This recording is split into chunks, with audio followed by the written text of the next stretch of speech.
біз екі адам судың жағасын тұрдық, бір кісі суға түсіп көріп келейін деп қайықтан абайсызда айналып түсіп кетті, құлап кетті. Сол кезде мен енді қасымдағы жігітке айттым, осылай сен барып неткел, мен не шақыра беремін депші, 102-ге звондапшы. Бұл пока малтып жеткенше мен 102-ге шақырып звондап, бірінші патруль полициялар келді. Ойланбастан менен сұрап, осылай сразу біреу суға сүңгіп жетіп алды уже. И артынан уже қалғандар келе бастады, бағанағы ЧС келді, сөйтіп арқан беріп, уже анаяқтан уже бәрі бір-біріне көмектесіп судан нетіп жатқан болатын. Сол кезде сүйреп алып шықты бері қарай. Ең бірінші рахмет айтам бағанағы патрульный полицияларға.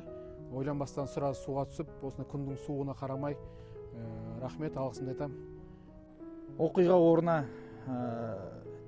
әріптес екеуміз дереу жетіп, адамдардың жанжал дауысын естіп көмек сұрап отқан.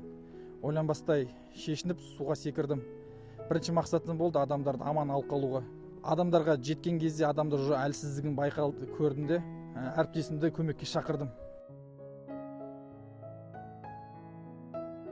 Кезекшілік атқару барысында оқиға орнына келіп, суға батып жатқан адамдарды көріп, беліме арқан байлап, батып жатқан адамдарды жағаға шығаруға әрекет жасадым.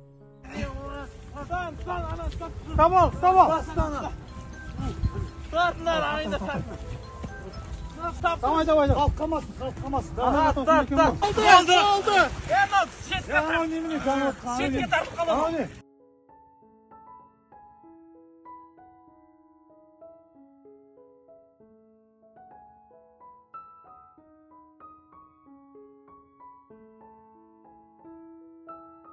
Мен кеше су басына барып, қайықпен жүзіп отырып, судың тура көлдің ортасында қайығым төңкеріліп қалды, желі шығып, сол кезде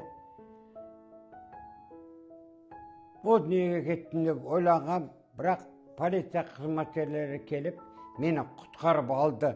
Мында шексіз рахмет айтам. Анау 100-200 метрге шешініп, келіп, мені құтқарған жаңағы сақшыларға мыңда бір рахмет. Басын дейіп, рахметімді айтам.